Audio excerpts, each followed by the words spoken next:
So it was great to hear what the French government has in mind, and particularly Cédric O, regarding the digital agenda. I believe that there is no big surprise here.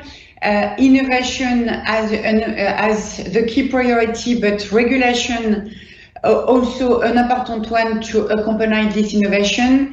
DSA, DMA, cybersecurity, artificial intelligence, that are going to be the main theme of the French presidency that will have to be fine-tuned in the coming weeks. So let's see what the business has to say about it. And François, I'm handing over to you. Thank you, Thelma. So it's a pleasure to introduce the virtual fireside chat on the theme of how are European industry champions achieving their. And to cover this topic, let me present first of all Eric Fenton. Eric is the Chief Operating Software Republic Division of Renault Group. Eric has been working for almost 25 years in the mobility industry, accompanying Renault Group through its transition towards electrical cars. So I would say he's one of the fathers of Zoe and her siblings. And then I've got also with me Cecilia Bonfeldal. Cecilia is should we still need to introduce you? Cecilia, you are the Director General of Digital Europe, the voice of the tech industry in Brussels, gathering nearly 100 corporate members and 40 happy NTA members, including Numeum. So let me ask my first question to Eric. I'm turning to you now, Eric. In January this year, the CEO of Renault, Luca De Meo, announced the group strategy for 2030, Renaulution, which makes Renault turn into more. So Mr. De Meo said by 2030, Renault wants to generate at least 20% of its revenues from data services on energy trading. This is impressive. Could you please elaborate on this, Eric? Yes, good morning, everyone, and thanks for that digital transformation is not only a topic for pure players, and that our whole industry is really moving in that direction.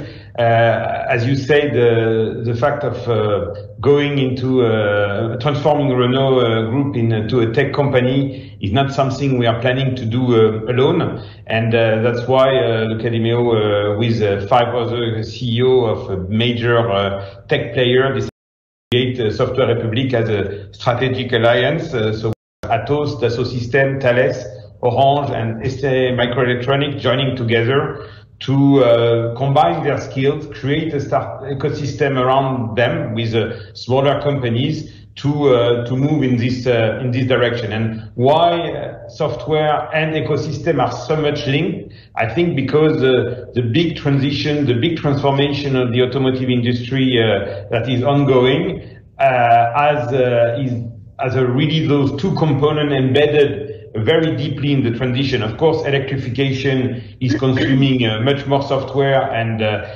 bundling a lot of skills from different sectors, including energy, the connectivity, the change of the way the electronic architecture of the car is designed, and as well the creation of the service of mobility and car as a service, which is, of course, as well a software and an ecosystem topic. So that's why it was very natural to create this alliance. The idea is to deliver significant services from the skills and the asset of those companies, and to nourish those 20% turnover by our fourth brand, the new brand called Mobilize, that has been created early this year. Very interesting. What your testimony is very interesting, as we all think that digital is about pure player, people coming from the digital world, but all economy, all industry are concerned today, and that to be taken into account in the way we organize the regulation. So Cecilia, can I turn to you now? You are the digital person in Brussels, and you are leading the major business organization there. You know all the players, of the stakeholders in this area. How do you see this trend coming? How is the regulation today? Is the European agenda tackled rightly the issue of players and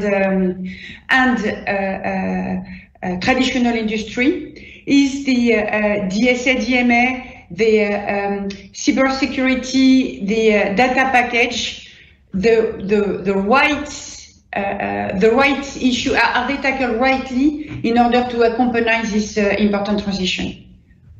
Well, thank you so much, and thank you everybody for being here today. Let's hope that in June, by the end of the presidency, we can actually have a follow-up event where we can all also see each other and be in person. So, I mean, listening to Cédric O, and I really see that France plays a major role here, right? First of all, we have a very European leadership of France at the moment. We have a situation where both Germany and France is in election, but they really lean in and see that they are taking a really leadership role in Europe. Hopefully, I'm not only in Brussels. We have 40 organizations, and in total 36,000 companies are represented in our great network of Digital Europe. And I think if you look at the things on the table, the French presidency mentions like 3 key areas: recovery, power, and belonging, right? And if we go to the recovery, it's the first time in history that we have a lot of public funding actually directed directly to digital. Now, the proof is in the pudding. We actually need to be sure how we spend them. And actually, there was only 20%. Right now, the numbers is towards 26, 27% of the recovery funds being spent at digital. So one of the things that I think we can was very clear in Cédric O's speech, and not least in Godefroy's, is that we are actually behind in competitiveness, and we cannot solve competitiveness problems with necessarily only regulation. There might be some regulation. Europe is one of the most well-protected areas, continents in the world on everything from digital and everything else. We treat our citizens and well, and so should we. So no doubt. But the competitive issues is also what Godfrey really mentioned. It's about pan-European scaling. It's a pan-European investment, and about removing barriers of, for example, implementation of some of these regulations, which are interpreted in many different ways, hampering companies' growth across border. So let me say, if I could choose, a few things, one on the top of my list would definitely be removing barriers of growth. We want a greening of the economy is the right thing to do. The green and digital strategy of Europe is fantastic. It's the right thing to do, and it's really can put us in a lead position. But we still have problems. For example, let's just look at something like building factories or building windmills that is greening the economy. The building the buildings are actually responsible for 40% of pollutions of CO2 emissions in the world. So even implementing a rule on how to bring this down will be interpreted and implemented in many different ways. So these are some of the things that we need to work on. If I look at the regulatory side, well, I think it's totally correct. I mean, the DSA really setting the scene on how we have a safer internet is something that is really needed, and that's something that can also enhance this point of belonging.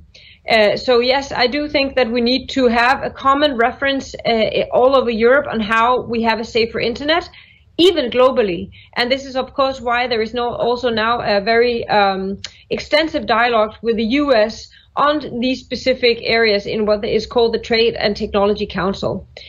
If we look at some of the other aspects of cybersecurity, of course, this is one of the major things that we need to collaborate on across European border. Cyber attacks doesn't really know any borders and doesn't really care. So doing this in a country-by-country approach is not sustainable. It would be one of the biggest failures of us to do. We need the countries to act, but we really need a common cyber defense that is European and can act across border to meet those threats. Now, looking at the Data Governance Act and some of these really cool data initiatives, there is no doubt right now 12% of SMEs are using data in their business models. This is nothing. Data is going to be the major game changer of competitiveness. And this is also why you see Renault and other companies really looking at their digital data and how they use it. It's not a digital game. This is a competitive game that affects all industries.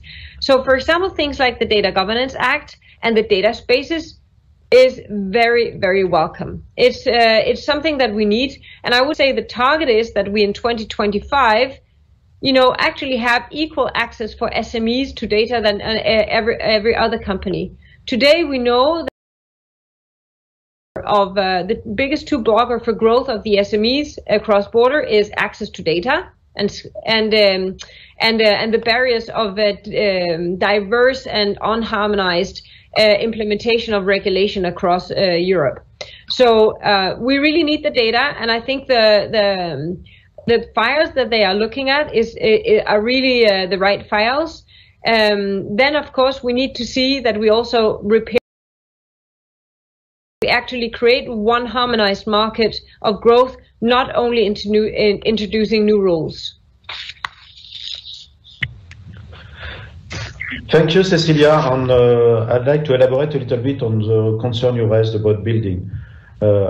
Digital Europe has recently released a report titled Digital Action is Climate Action, 8 ideas to accelerate on the twin transition.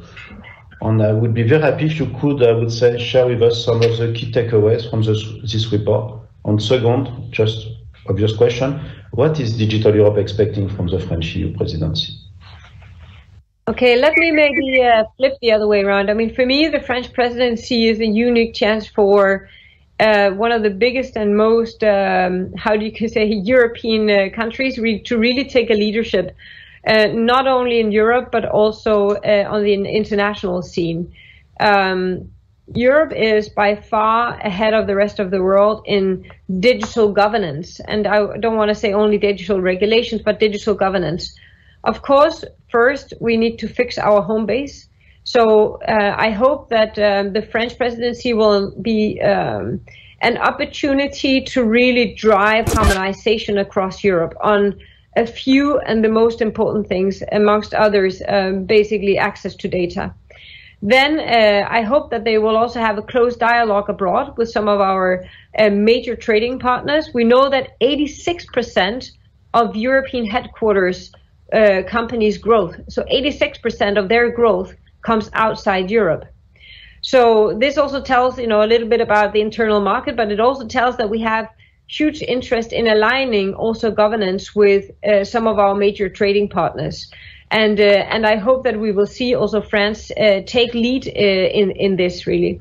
And then, of course, the great focus that has been on innovation and SMEs from France, that we keep an eye on, of course, the bigger companies and having the possibility for them to scale and have a sound home base, but that we don't forget about all the SMEs. I mean, Digital Europe, as you know, and you also have a candidate in there, and thank you for that. We hand out a unicorn award for scale-up, innovative tech scale-up in the broader sense, not necessarily only pure players, tech, but from all industries every year. And we see these scale-ups. Right now, Europe only have 5% of the world's unicorn. 5%, although we are one of the strongest economies and well-educated population. And basically, they leave Europe due to the factors that I mentioned before. France has really put a focus on this. How can we monitor the success of scale-ups across Europe and see them not leaving Europe at a very early stage? So hopefully this will also be, a chance for the French presidency to really set, a sharp eye and a KPI for how to increase the number of scale-ups and unicorns in Europe. Because this will basically be the foundation of the future competitiveness and the future stability of a sound ecosystem in Europe, that we also have, big European companies that are globally competitive. Then maybe going to the green. I mean, this is a huge opportunity because, I mean, I think one of the roles of politicians, in my view, is to think long term, not only short term. The green agenda, let's just imagine if we don't tackle this now, what will it actually mean? It means that we will have huge disasters that we will not be able to basically encounter the consequence of. So what we did together with Numeum and other of our members was basically to look at how, if we now have all this money at the table for green and digital, how do we actually enable this digital competences into the greening agenda? Because I don't think there will be a green economy without a digital economy. That is the tool. I mean, we know that the CO2 emissions can be brought down by 20% only by application of digital technologies. Let's look at the buildings, for example. We know that 40% of the emissions that comes out of buildings, if we can, for example, install digital twins that can monitor already in the architecture phase, you know, how will the energy be spent? You know, how will the charging stations in the basement for the cars? How will we make sure that we have sensors basically monitoring how we use our light, our energy in the building, etc. Installing solar cells, making sure that when it gets darker, it actually saves the energy and uses it in the night. So these are some of the things that you can do already in the architecture phase. You can monitor the use, comparing with that digital twin, using the sensors when you take the building into use.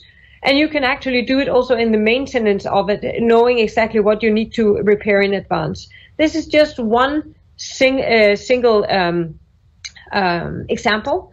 We have 22 examples in the publications that we did with our members. And we have a lot of innovative companies like Dassault and other companies in Europe, Siemens, Schneider, who are really excellent in this area, who are world leading in this area. So how can we both boost our, economy, our most competent companies in this area, and really do what is needed, which is a greening of the economy, and of course enhancing our global competitive at the same time. So this is exactly what we have done with our members, and I urge you to go to the Digital Europe website and find on our front page this new thought leadership piece that we have done on how digitalization can really move forward the greening of the economy, and not least make us also more competitive areas of the economy. Thank you very much, Cecilia. I hope I'm not on mute this time. No, I don't think so. Let me just elaborate a little bit. Very interesting what you were saying. The core of a lot of other priorities within the within Europe. Can I ask you, before we move to the roundtable with our other speakers, I think it would be great to hear you on how do you approach this priority of strategic autonomy? How does it fit into the discussion? Willing to be at the same time autonomous in the way we are dealing with me and the politics today, but also, as you rightly said, and your number was impressive, the turnover of European company outside of Europe. How does it work, and does it work? I'm not sure I have the total the golden nugget on how this works, but I must say, so first I want to say there is a global economy. It's a fact. The other way. I mean, right now we have to be super careful that it doesn't turn into some kind of everybody has their own opinion on what autonomy and sovereignty is. I mean, sovereignty is a term for nation states, right? Where they look at the ability to take decisions and the ability to act. And I think it's very important that we actually encourage, Europe to define very clearly what is sovereignty and autonomy. Let me look at where it comes from. Up to a world where we don't have supply of some of the most critical things in Europe and in US for that matter, because we have had this global economy and we hadn't had a crisis for a long time. So maybe we haven't asked ourselves, what if there is a crisis? What do we actually do? Do we actually, are we able to supply the society with, for example, semiconductors and other things? And of course, this question of critical supply is very important. And we need to be sure that we can get the critical supply of things, for example, for the society to work. So this is a very valid point. Then if we talk about data sovereignty or digital sovereignty, I mean, this should, of course, only be for the specific areas or really, really critical areas for the society. And this discussion has to take place, of course, between the governments. So what are we talking about? High security areas where we need, for example, to be sure that data cannot be accessed. But I really think for the other things, and we need to look at it on the why. You know, what is the sensitive data that needs to be totally protected? But in general, I mean, the data economy needs to flourish in an open economy where we are not sovereign in the areas where we don't need to be sovereign. And I don't think it's a term for private sector, to be honest. So yes, Europe is waking up to the fact that, you know, as Cédric said, there are nearly no big European tech giants. But we have very competitive companies in areas like I mentioned before, the greening of the economy. And we have to ask ourselves, where exactly is it that we need to be sovereign? Where is it that we need to be open? And really limit the areas of sovereignty, like any other, like the US, like everybody else does. So I think this is. I really feel that it's important for the European member states to agree on these terms. Now, does it actually, I mean, it is a fact that we do see our scale-ups leave Europe very early, that we have lack of scaling, not lack of ideas. We do not lack ideas, and Godfrey said this, right? I mean, we have really creative, fantastic companies. Scaling, that's a problem, and that's where we need to focus. Nobody is following somebody who's being protected. They are not competitive and competent. So Europe needs to be competent, they need to be competitive, and then of course there are critical areas where the critical area where they need technologies or technology platforms or whatever that is to be in a certain way. But it shouldn't definitely not be led, you know, locking down our relationships to our foreign markets. That would be quite a disaster for our economy and for our current companies, as they are highly interdependent on a global, fantastic and innovative and competitive environment. Thank you very much for this very comprehensive answer. And we see that you are, you know, it's a passionate debate.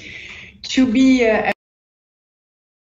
need also to be open and allow us the openness. And as you are one of these European global champion, and you need the rest of the world.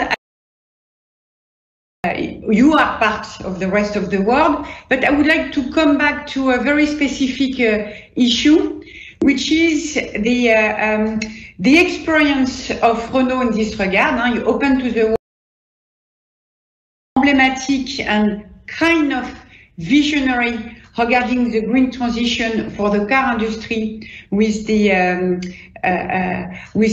electric car 10 years ago. You are at the core of.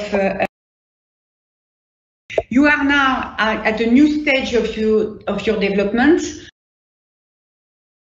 This development, what is your role within Renault, as you are Mr. Digital within Renault? How do you approach that, in particular, in order to ensure the digital transition, the environmental transition, which is, as Cecilia rightly said, one of the core priorities today of not only Europe, but the rest of the world? Yeah, thank you. This is a key question. And just I would just bounce on what Cecilia Bonfeld just said on startup and smaller company and scale up. In Software Republic, we are 6 big groups, I would say 6 dinosaurs somehow, and we have really embedded in our strategy, in our way of working, to create a startup ecosystem around us and use and grow the common software business, the common software product with those startups. And I think it's already moving quite well, as we had a big challenge launched early this fall, and more than 150 startups or scale-up are joining us, and we are already cooperating on very concrete action, not only on the communication side, but really on the business side. And we really believe that we need them to help in our transformation. To come back on the green side, of course, as you said, we have in Renault about 10 years experience already on electric vehicle, electric mobility, which is giving us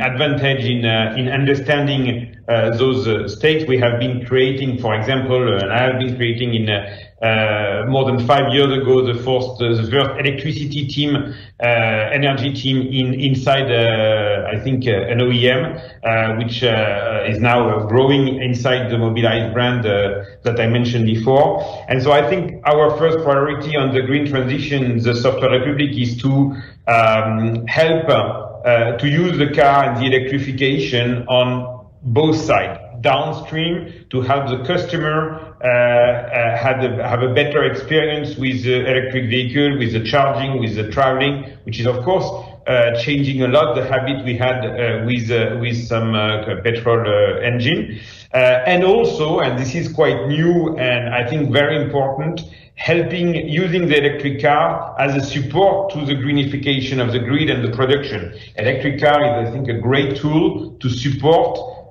intermittent sources of energy as a storage mean, and this is of course requiring a lot of software, and we are going in that direction. And that enables me to pass one message of the need of declustering the mobility sector and the energy sector, which are sometimes not so much connected, whether in our companies, whether in the different initiative. And I think there is a lot of value for the communities, for the companies, for the countries in connecting better those two sectors, because this really will help in the greenification, both of the transport and the production.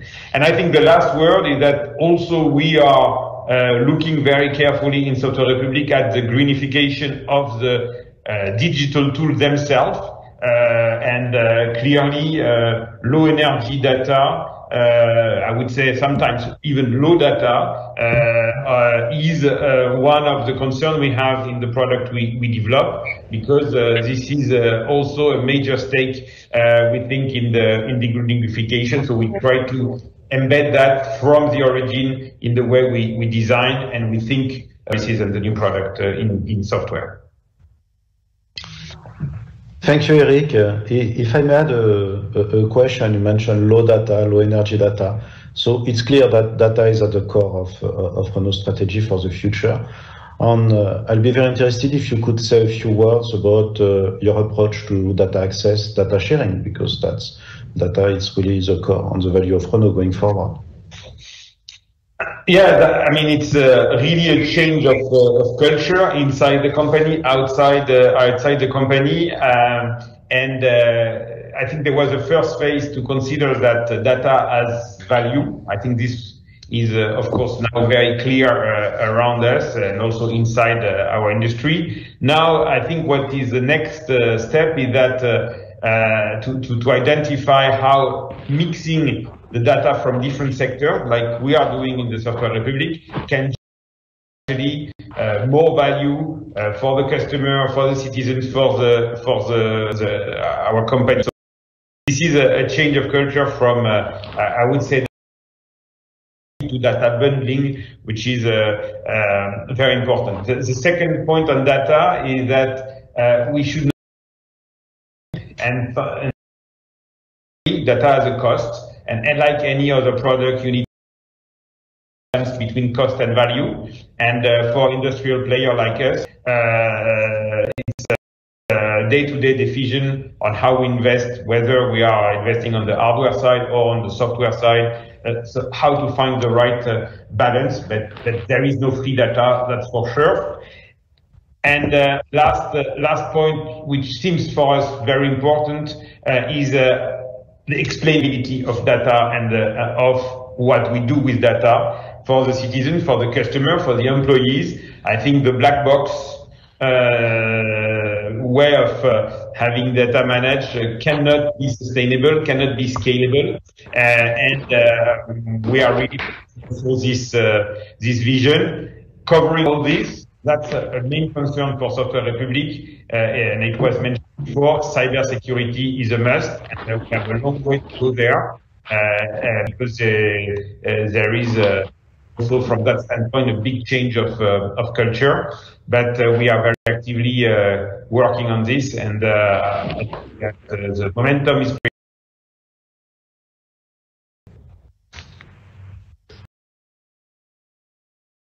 Thank you very much, Cecilia. I think it was very helpful to understand the position of the industry in its complexity and diversity. And I think you in this regard to identify the importance weeks, months, and per definition the role of the French presidency in this regard to better understand what we are talking about. So we are nearly on time. So let me thank you very much for your participation this morning. I hope you will stay with us because we are now opening the debate on the various speakers. It would be great to for you to have your reaction in this regard. But without losing more time, let me turn to Nicolas van Vermeersch,